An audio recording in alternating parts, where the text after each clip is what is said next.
which becomes a symbol of the whole operation. So it happens that the battle for New Britain begins with the word overpower. The secret Army code word. And it means that at a certain time, at a certain place, American troops will land on the Jap-held island of New Britain. It's a tough island to crack. The Japs gave it plenty of teeth. A powerful naval base at Rabaul, good airstrips, and over 100,000 troops spotted in different places and expecting a visit. And besides Japs, there's always the jungle. Never before in history has a large-scale war been fought on such difficult battlefields. Looks pretty, doesn't it? Pretty as a picture in a pre-war travel advertisement. But how is it to live in? Ask Joe Soldier. A jungle-clad paradise crawling with bugs, snakes, and lizards, spiders. Ask him about sweating out a march through blazing equatorial heat. Ask him about the smell, that wet stench of the jungle. Yes, and don't let him forget to mention those tropical sunsets, bringing the malarial mosquito. An attack is prepared in staging areas where the men are rehearsed for the job.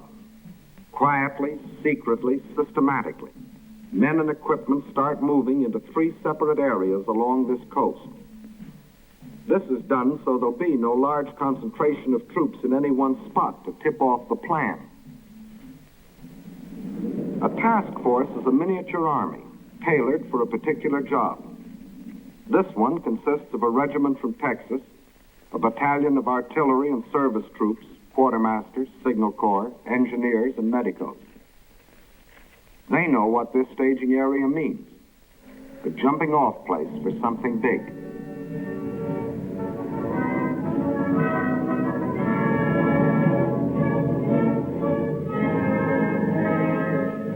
Out here, housekeeping starts from the ground up. You pick yourself a place and start chopping. It used to be hard work mowing the lawn on Sunday afternoons. Try mowing kunai grass with a machete. Meantime, a couple of 100 miles to the north, the second task force marches into their staging area to prepare for their part in the operations. These men have seen something of jungle fighting. They're Marines, and they cut their teeth on Guadalcanal.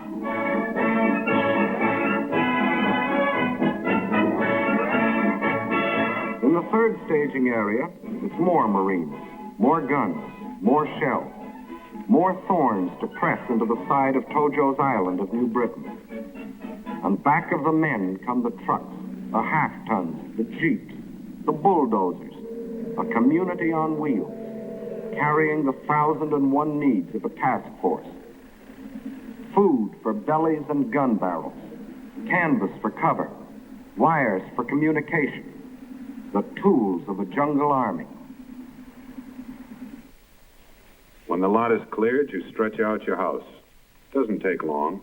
Just fasten the ceiling, get under the center pole, and hoist. And leave plenty of slack on those ropes. The first rain will do the tightening. Nudging out elbow room in this wilderness and getting your stuff across swamps and streams is pretty rugged. But it's good practice for jungle warfare.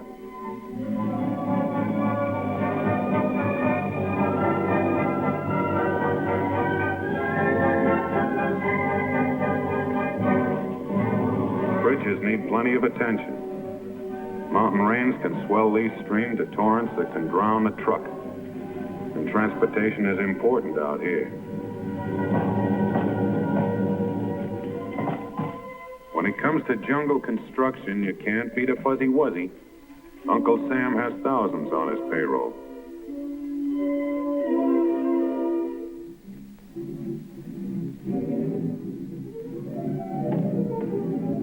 The foreman checks everything. Thatched roofs keep out most of the rain, some of the heat, and none of the bugs. And don't think these builders don't know the value of money. Money will buy a pig, and a pig can be exchanged for a wife.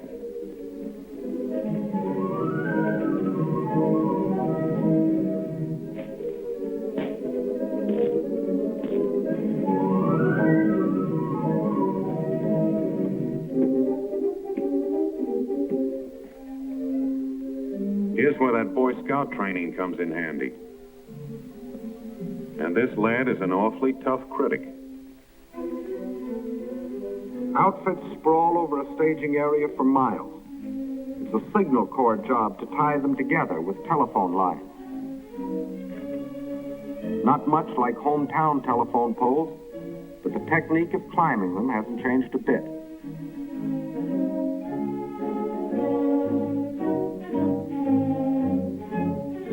The nerves run back to the brain. This switchboard at headquarters will handle 1,000 calls a day. Orders, reports, requests, instructions to field phones out where the jungle begins.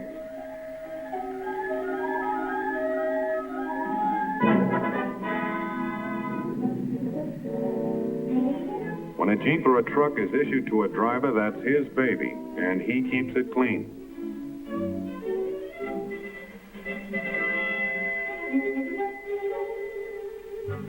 The old swimming hole, jungle style. It's the bath, shower, and laundry combined. First scrub your skin, then scrub the clothes you just took off.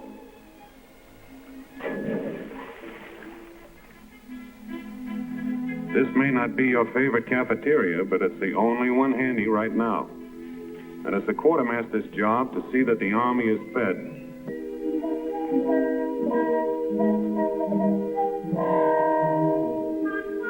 There's a mess of vitamins that'll pad your ribs, but don't get us wrong. We still like home cooking.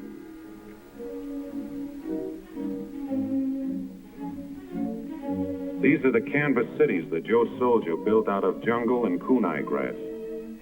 Like their forefathers, these troops have tamed a corner of wilderness into a temporary home. 5:45, and the day begins.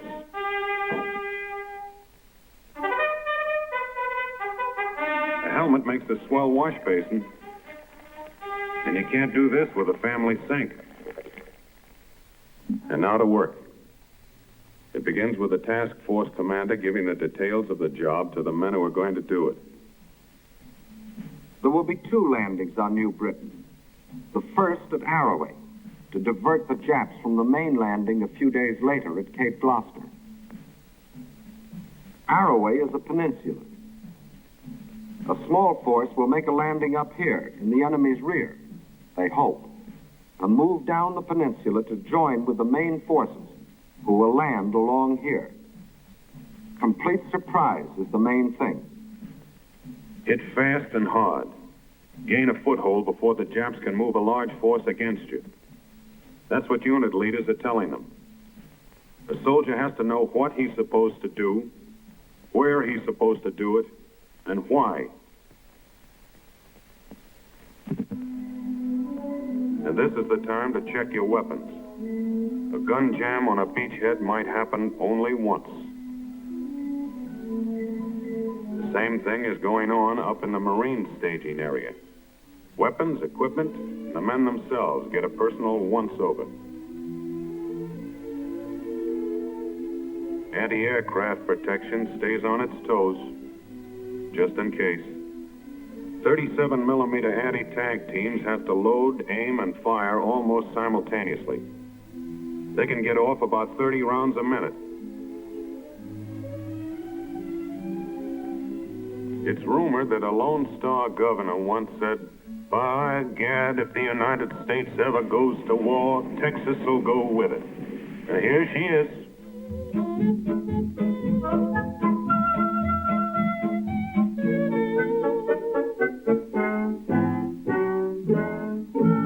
There'll be artillery, too, for knocking out Jap strong points. Sometimes it takes a flamethrower to burn out a pillbox.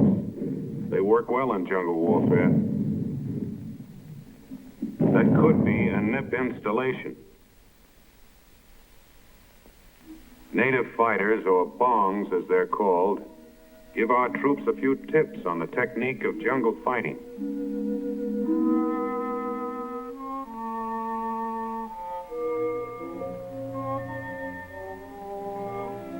The The training is carried out under simulated battle conditions. And soldier, those aren't pebbles hitting the stream. You've got to know how to fire at sounds, too. Because jungle fighters seldom see each other alive. The last stages of training begin aboard the ships that will carry the troops to their mission. This practice ends in a full-dress rehearsal.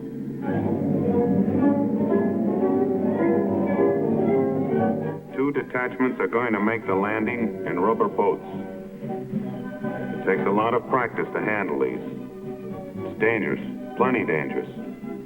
No protective armor, no more speed than your own paddle power.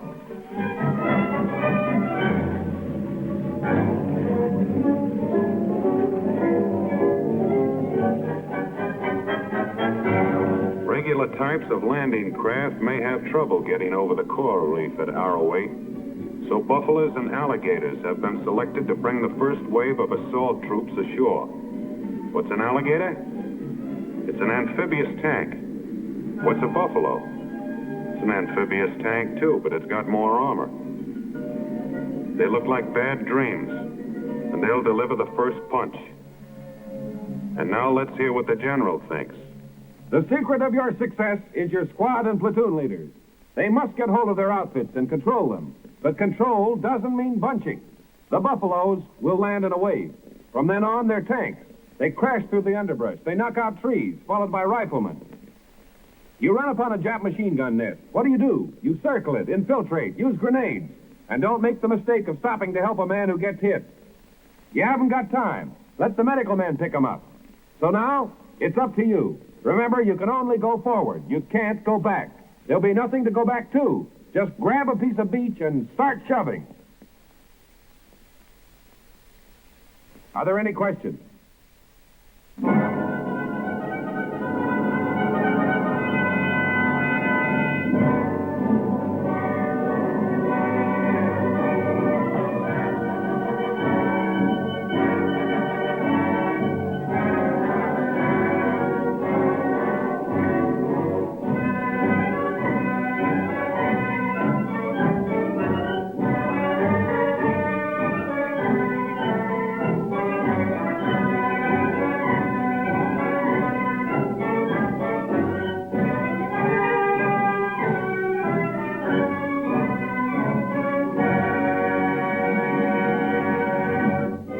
Now comes the parade of men and supplies, the loading, the checking, the counting, the packing.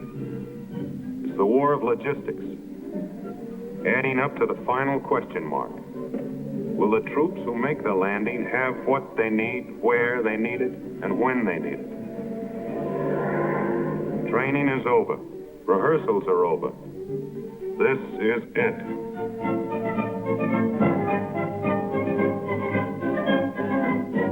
Remember, this is only one of 3 task forces, and it's going to make the landing at Arroway a few days ahead of the big staff at Gloucester.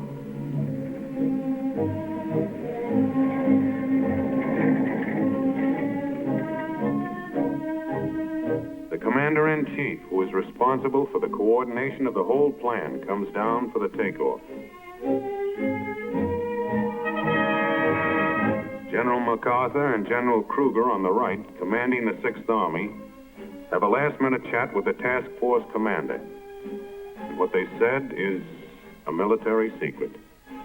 The first assault waves are ready.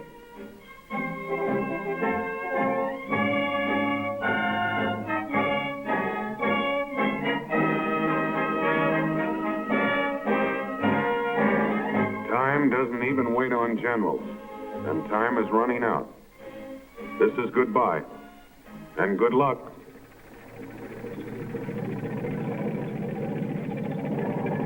There they go.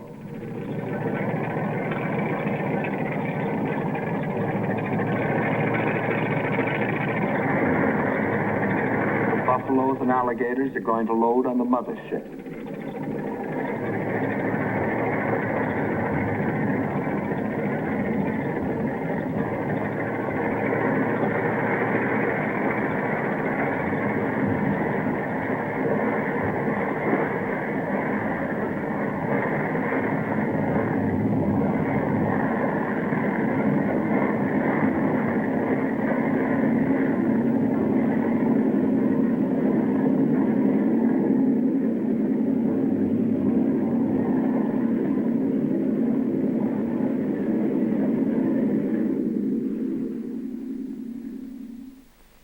meantime, the main force loads aboard its transport. Once up the net, the landing craft that brought them will be hoisted aboard. And the rubber boat detachments move out to load on the destroyer that will carry them.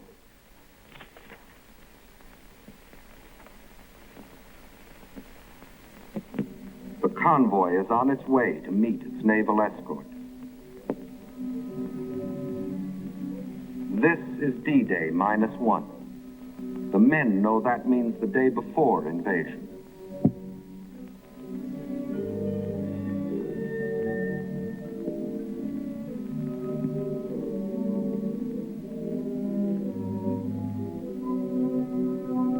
This last-minute check on weapons goes on aboard every ship. Nobody has to be told to do it now.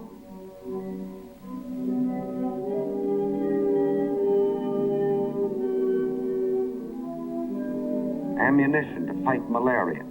It's the daily atabrine pill.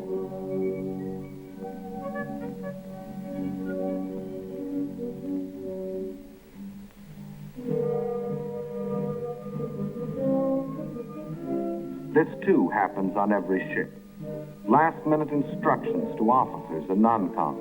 It's called briefing. Over there fast. Whatever happens, keep contact. Message center will be in here. Get your messages back as fast as you can, of course. Keep your men dispersed.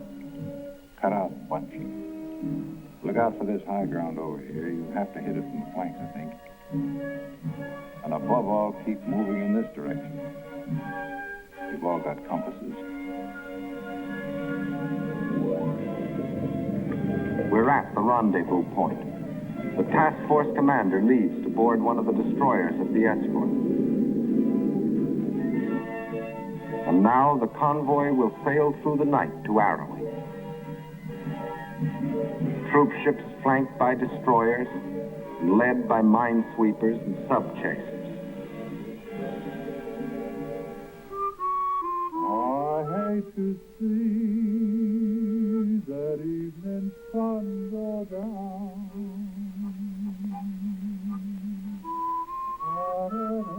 Tomorrow belongs to the headlines in hometown papers, to the radio commentators, and the casualty lists. But these few hours belong to each man to spend as he likes.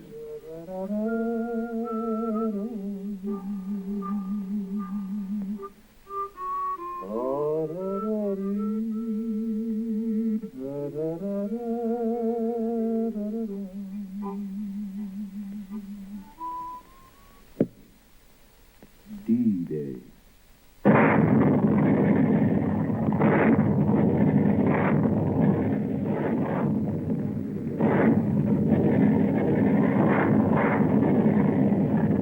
Protection of the naval barrage, the first assault waves keep circling, awaiting the order to start in.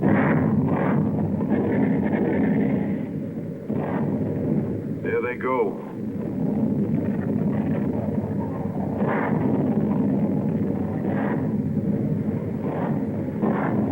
A Jap plane.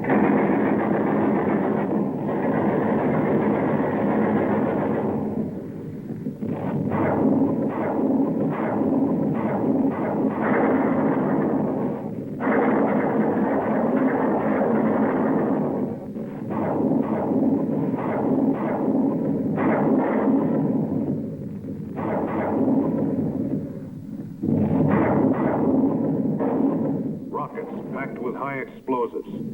Calling cards to clear the beaches of small arms fire.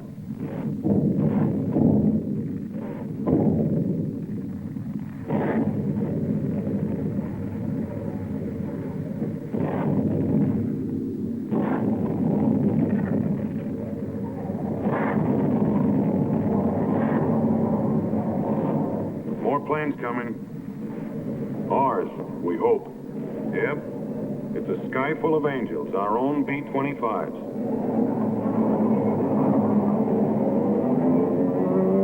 Now it's the Air Force's turn, and they know their way around. They've been softening it up for days in advance.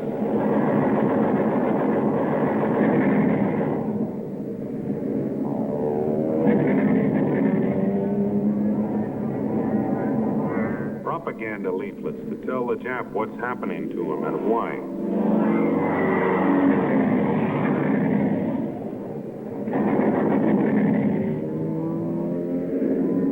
The naval barrage drove most of the Japs off the beaches up on the cliff. And that's where the planes work them over. Strafing may not wipe out a ground force, but it keeps them ducking.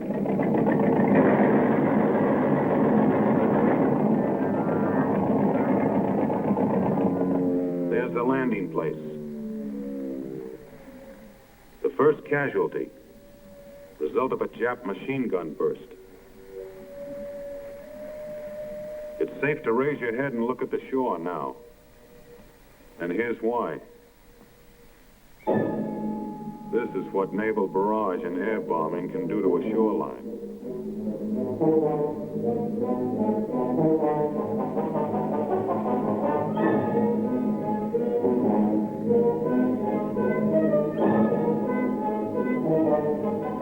Remember, you can only go forward. You can't go back. There'll be nothing to go back to. Just grab a piece of beach and start shoving. Still a few snipers around.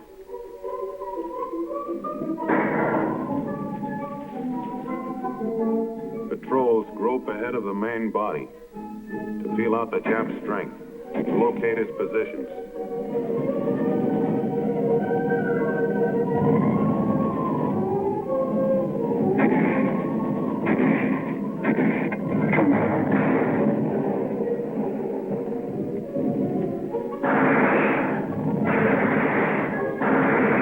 The assault troops keep advancing.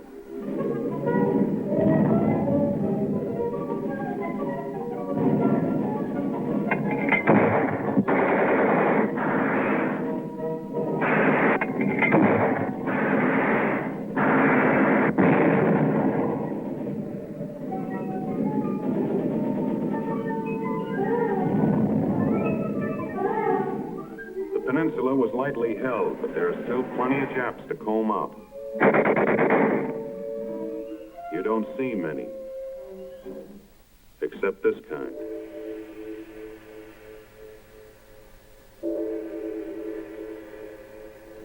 The objective is to push about 3 miles up the peninsula, then dig in and hang on. More and more troops are fed up to the rapidly advancing front by jeeps, alligators, buffaloes. The grab is over. Now to hold on. Counterattacks may strike anywhere, anytime. Better be ready. Beach gun emplacements for all-round security.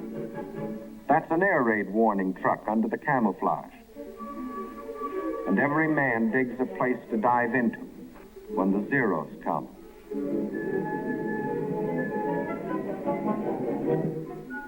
Communication keeps pace with combat. Switchboard and message center open for business.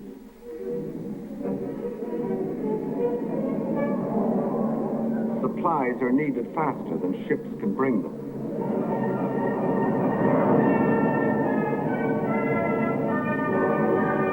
Parachute-borne ammunition coming down. But they don't always select ideal landing places.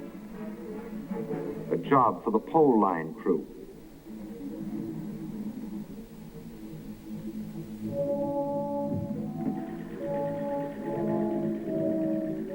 That dirty pool is being converted into drinking water by the Engineer Water Purification Unit.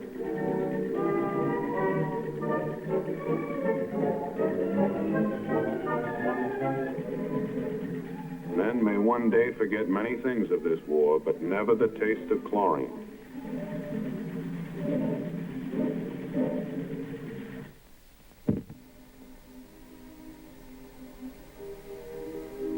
Casualties from the front get attention in the surgical tent.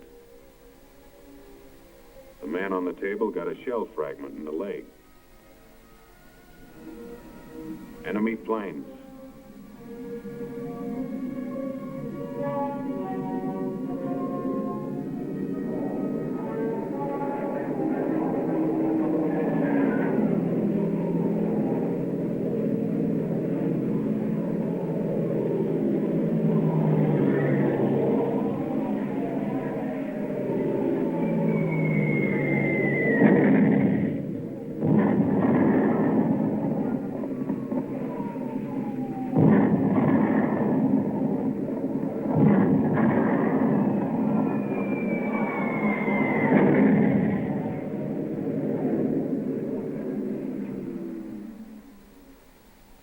This is what's left of the surgical tent filled with wounded men after a direct hit.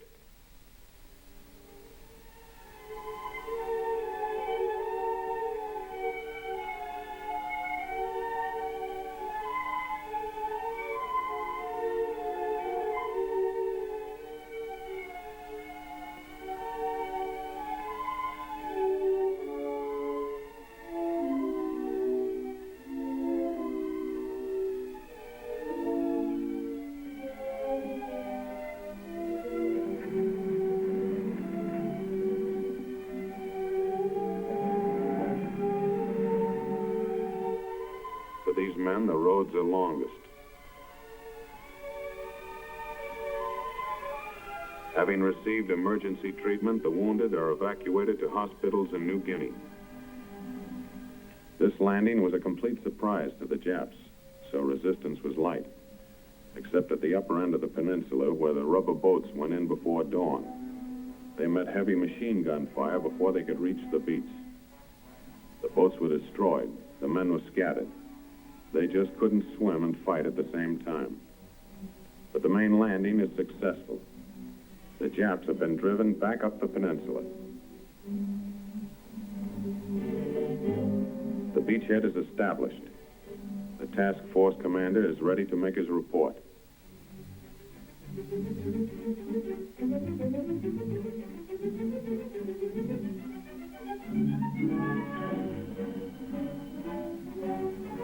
And now for the main event, the landings on Cape Gloucester. Arroway was the feint with the left. Gloucester will be the right to the jaw. Here, here, and here. The forces will capture the airstrip and converge, setting up an American stronghold on the supply line to Rabaul. In the Marine staging areas, it is Christmas Day.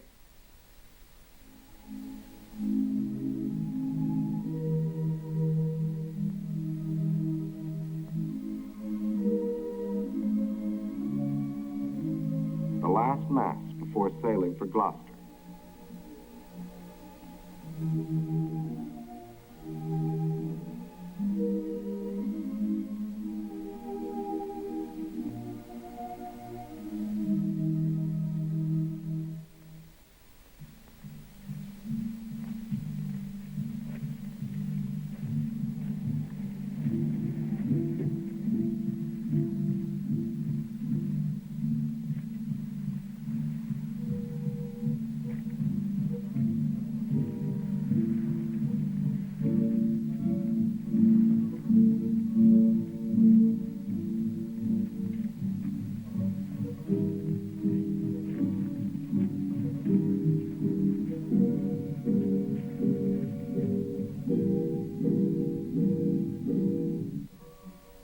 Masses of men to land upon 3 separate beaches in the vicinity of Cape Gloucester.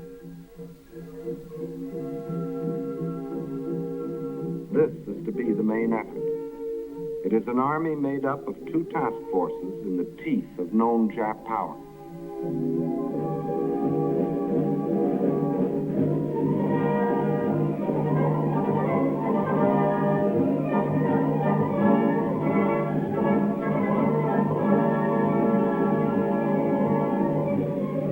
These 2 landings are the first stage in the neutralization and envelopment of Rabaul.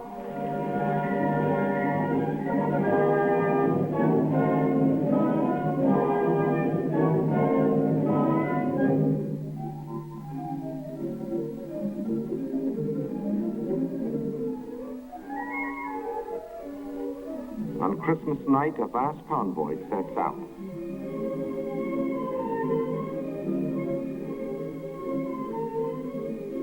Cape Gloucester, New Britain.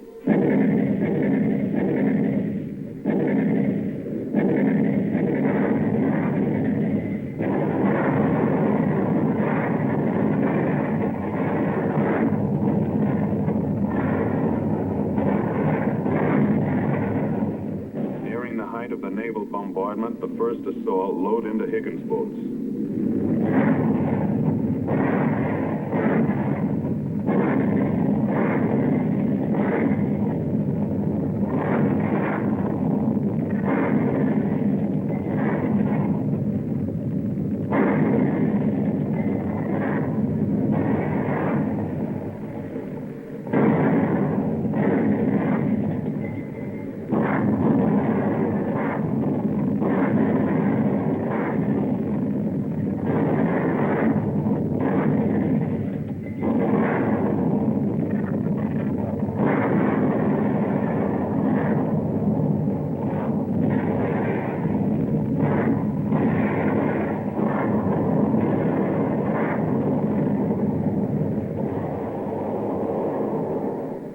umbrella of air protection arrives on time.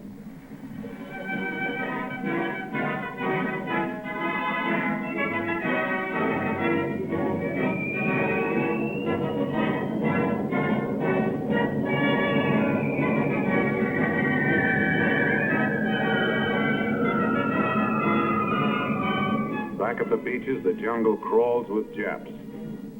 They're dug in and well fortified, but not against this.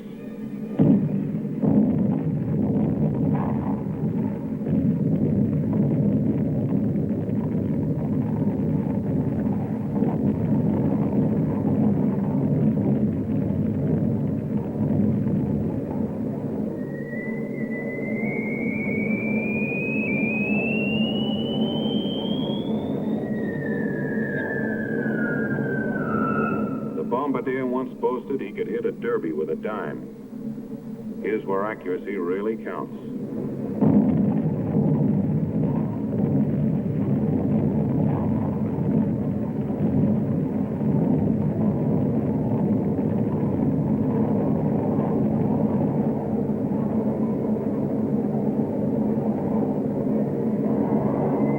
Just back of the beaches, but not too far in.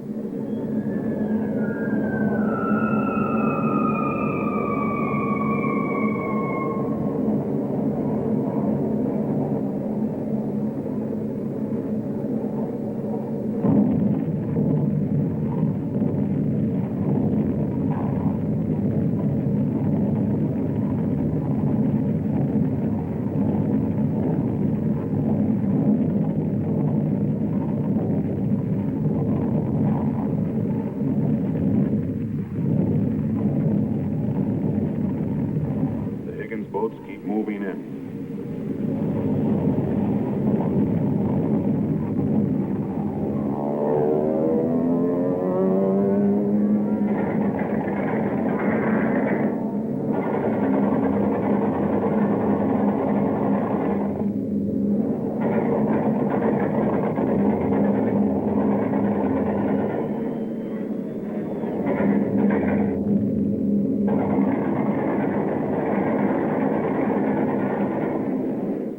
Under this air cover, the invasion fleet creeps forward.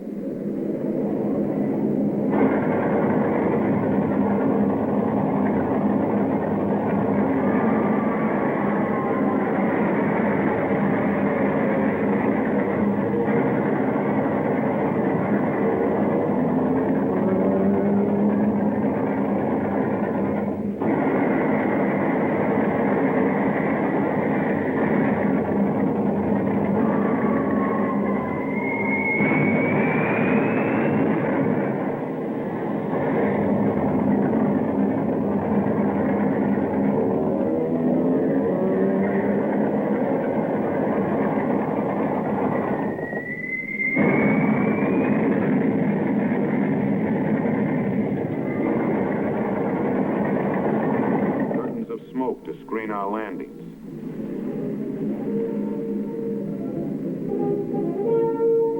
Here come the first waves in Higgins boats.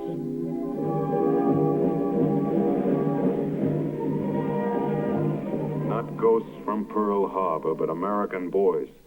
Tom, Dick, and Johnny. The boys who used to play baseball in the vacant lot on Saturday afternoons. The youngsters that drove jalopies and sang the popular songs. You may have wondered sometimes if they'd ever amount to anything. Well, here they are, giving everything they've got. This is jungle. These assault waves are like a hand stretched out in a dark room, feeling their weight. If they are stopped here, the main force landing behind them is stopped too.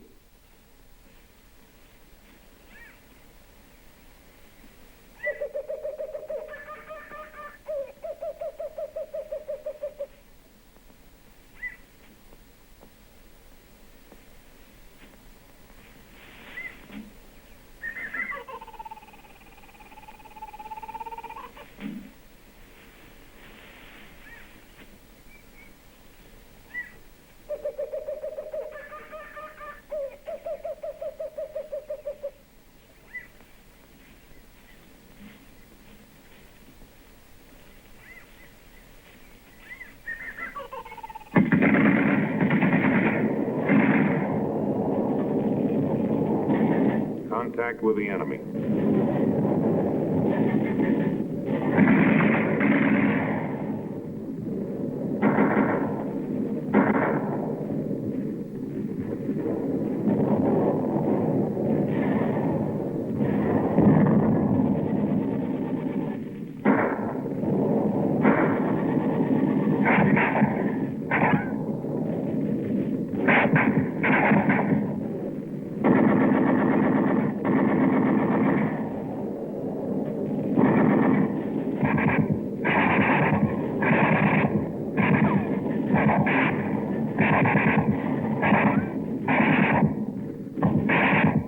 And here come the landing craft infantry, called LCIs.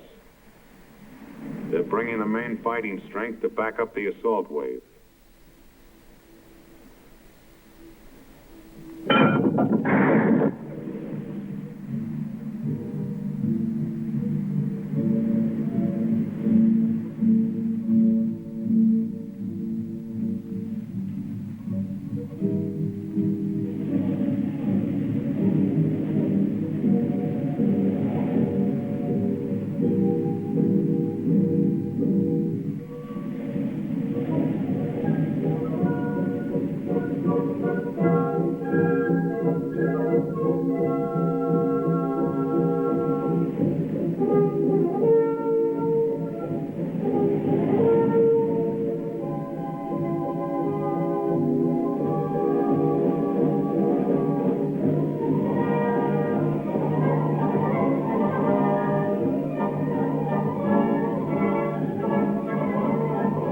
Stuff has to be carried in the hard way. The trucks come later.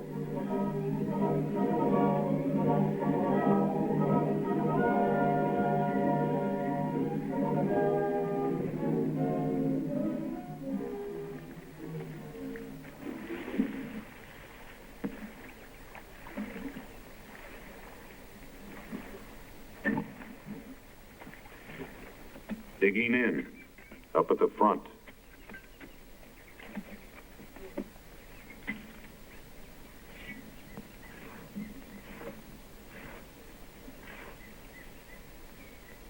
Here's a highly trained specialist. Even a Jap sniper can't camouflage his scent. Fresh troops forward.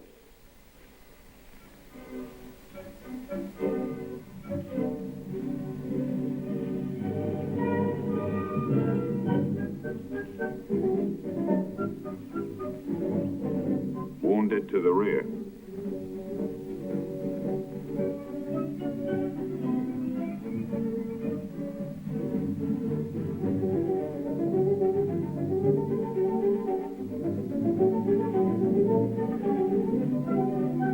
You never know what's around the next bush.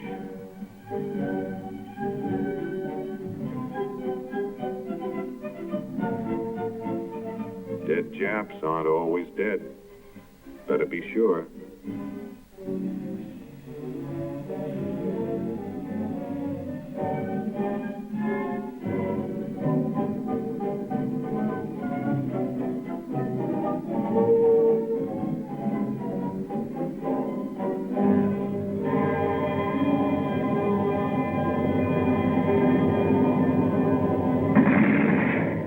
Enemy strong point.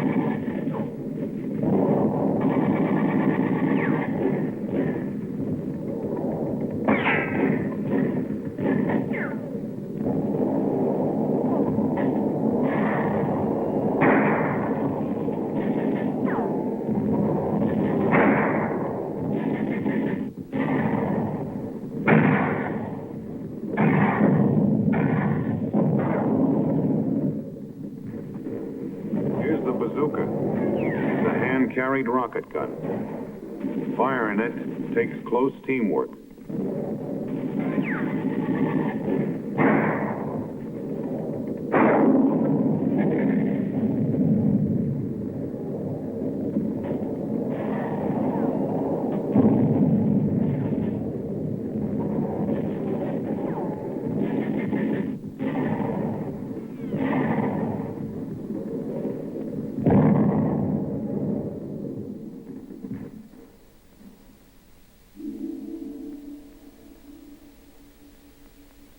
carronades, mortars, bazookas, and flamethrowers did this.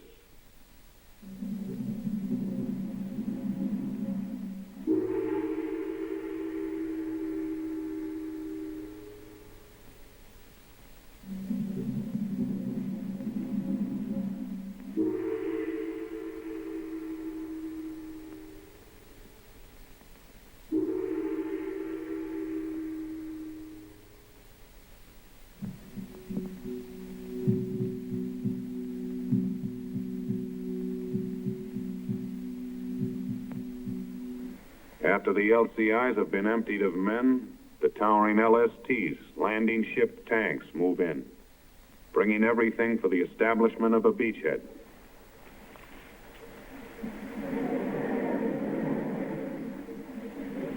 This succession of ships, all in their proper order, thousands of men and tons of supplies have but one purpose: to keep a thin line of riflemen fighting their way forward into the jungle.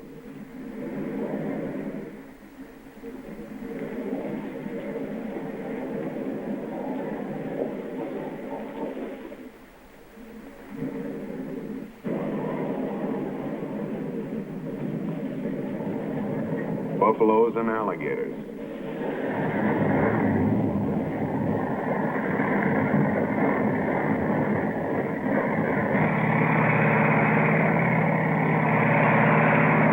Mechanized sledgehammers, smashing holes in the jungle wall.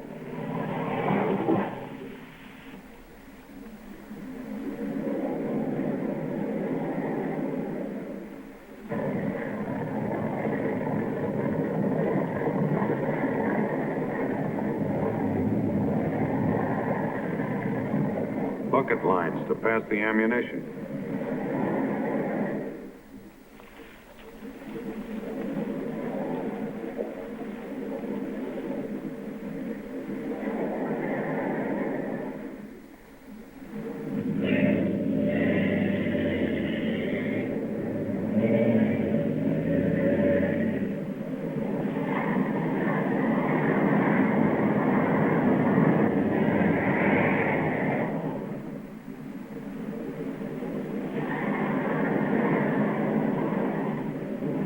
Jeeps do a lot of things, but they can't swim.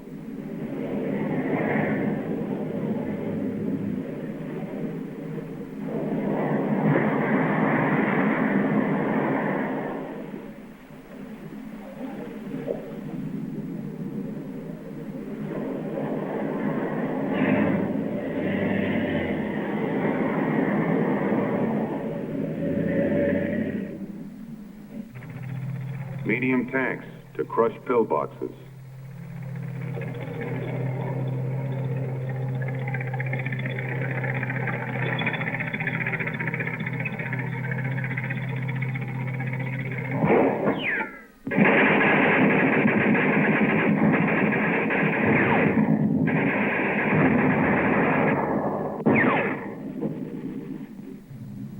An hour or two later, the trucks roll in.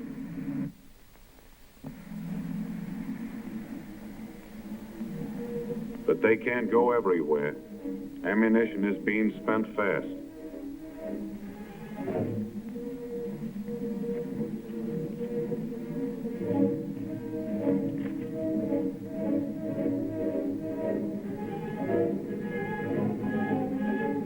For every finger squeezing a trigger, there are 100 others pulling, hauling, and carrying. It's all part of the same job.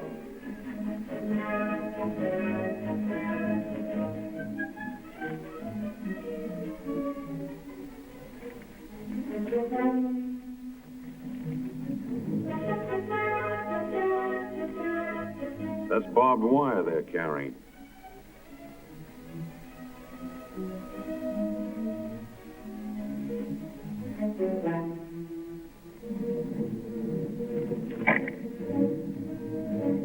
As soon as there's any place to phone to, there's a telephone line to do it.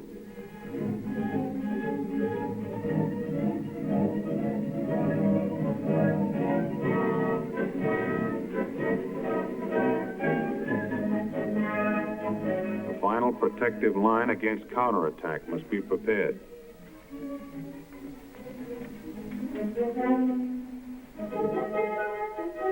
You may be hit from anywhere, anytime. From the flanks, or from the rear, or from the air.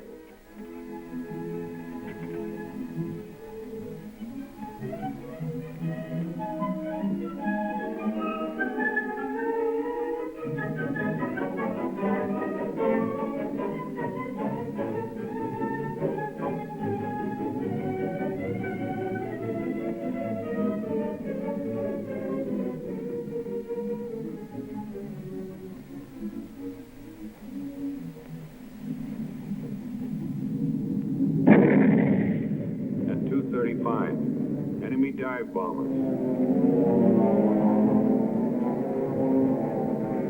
Jap planes shot into the water. More than 60.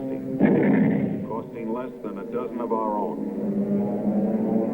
The Japs concentrated on the destroyer Bronson. That's the Bronson, standing on end, sinking fast.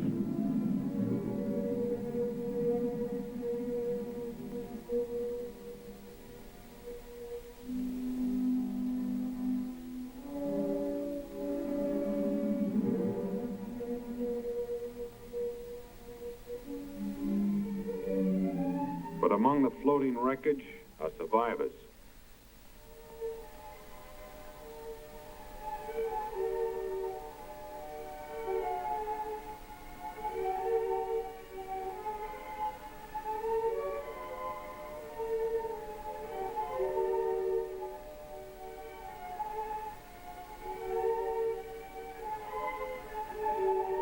Exhausted, some dying, some dead.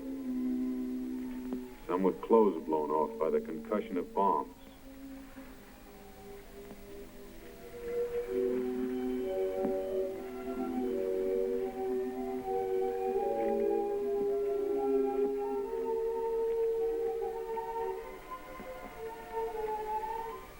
These are a part of 208 survivors who will remember the Bronson when they fight again. Back at Gloucester, it had begun to rain.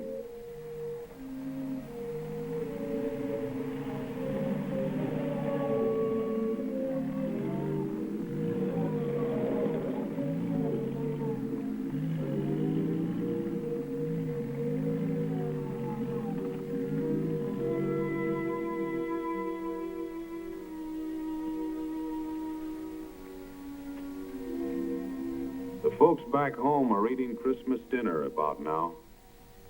Out here, it's the day after, and just another day.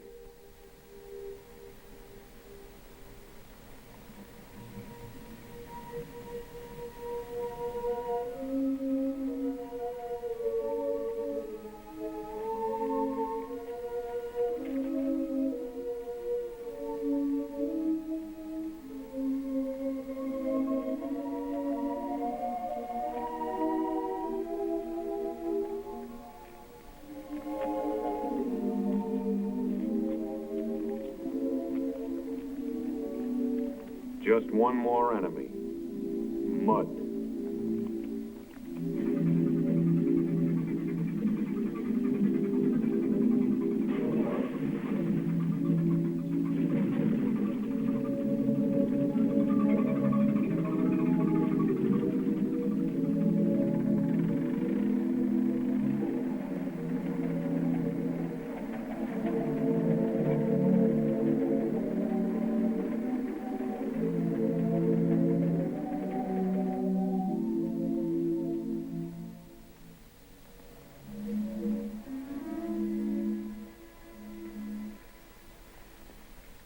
Information gained from prisoners confirms what we know. The advance is nearing its main objective.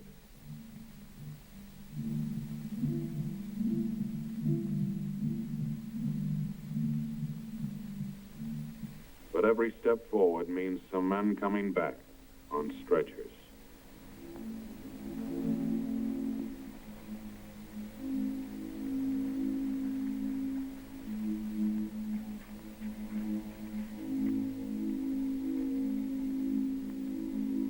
Sometimes it takes too long for the stretchers to arrive.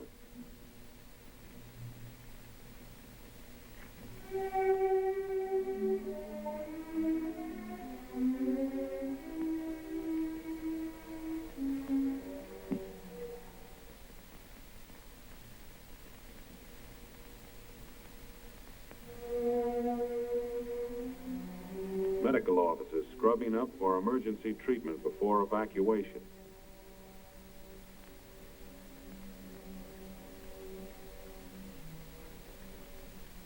The country doctor, city surgeon, working together 25 hours out of the 24.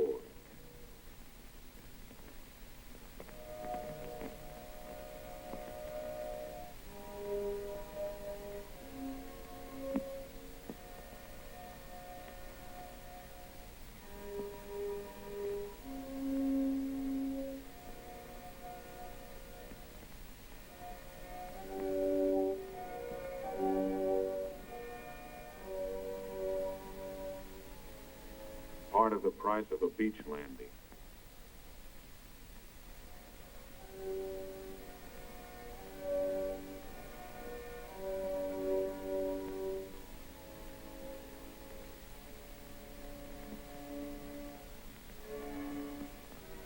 Yes, it's a wounded Jap, receiving decent treatment and a cigarette.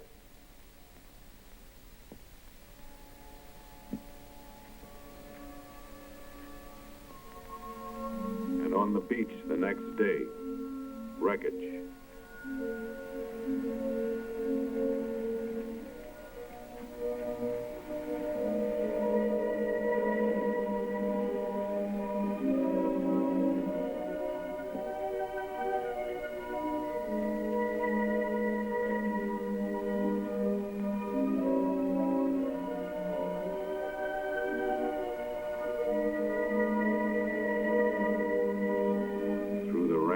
Darkness of enemy waters, they're going back to hospitals in rear area.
Fire!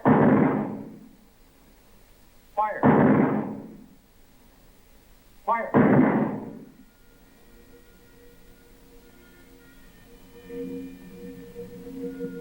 One day of American living, bought and paid for.